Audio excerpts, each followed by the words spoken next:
Now let's have a discussion on the topic that is the cost of missing quality requirements. Now, before starting the discussion, there is a very famous proverb, desperate time, desperate measures. मतलब इसका हमारे topic से ये बनता है, I mean, इसका perspective ये है कि it will depend on the nature of mistake versus the impact you will have. मतलब the more grave mistake you have, the more grave result you will have. At time आप ऐसा blunder कर देते हैं, quality में खास तौर पे बात कर रहा हूं, ऐसा ब्लंडर कर देते हैं जो एट टाइम इरिकवरेबल होता है. इरिकवरेबल से मुराद ये है कि no matter what you do, you can not just recover it. यानी कोई ऐसा तरीका ही मौजूद नहीं है जिसके थ्रू आप लॉस ऑफ क्वालिटी को इंश्योर कर सकें. मतलब you can say okay we will add more firewall. तो once you lost something you can not recover it.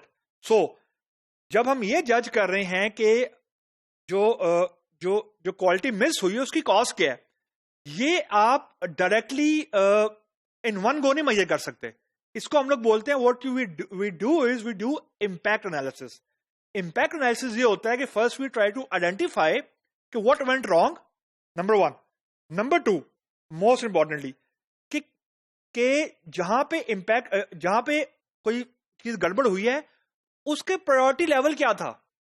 क्योंकि प्रायोरिटी लेवल या लेवल ऑफ इंपॉर्टेंस से आप डिराइव करते हैं impact factor. You can not just say कि it's a very big loss. No, first you will identify कि गड़बड़ कहां पे हुई है, where the loss went. Number two, किस लेवल के कंपोनेंट में गड़बड़ हुई है, I mean the severity level. Only then you can make your judgement. You can not make your judgement right away. तो एट टाइम जो इरिकवरेबल कॉस्ट है उससे मुराद यही है कि ऐसा एरिया कोई हिट हो गया है जहां पे आप जो मर्जी कर लें, द लॉस इज इरिकवरेबल. इसकी जो क्लासिक एग्जांपल आजकल है ना, वो हमारे पास याहू की है. अब याहू एक जमाने में was internet giant when there was .com .com bubble.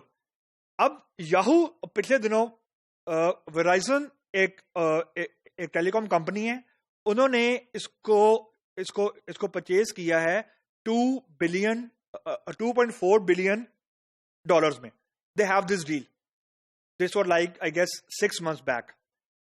After this deal is signed and the actual acquisition took place, in between, there was a news that जो Yahoo के 200 मिलियन यूजर्स हैं, यानी 20 crore users हैं, उनका data somehow compromise हो गया.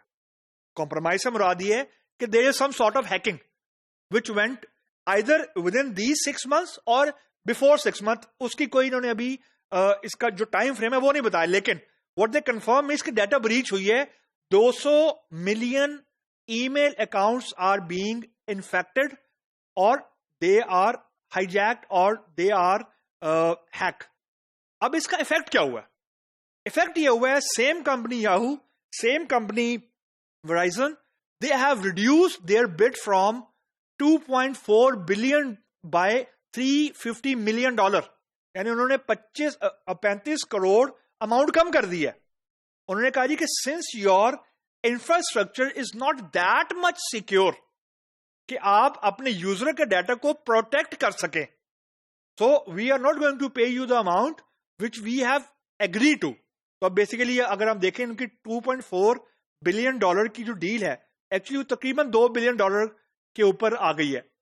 Soul reason क्या है कि they are not able to protect the integrity और the sanctity of the user data. That's why कि जो यूजर का डाटा होता है ना, उसको कोई भी कंपनी को दुनिया की, खासतौर पे जो आजकल के सोशल मीडिया की कंपनीज हैं, उस पर उनकी जीरो टॉलरेंस होती है. Because once this news is leaked, तो एक तो डायरेक्ट इंपैक्ट आ गया कि जी इंफ्रास्ट्रक्चर सिक्योर नहीं है.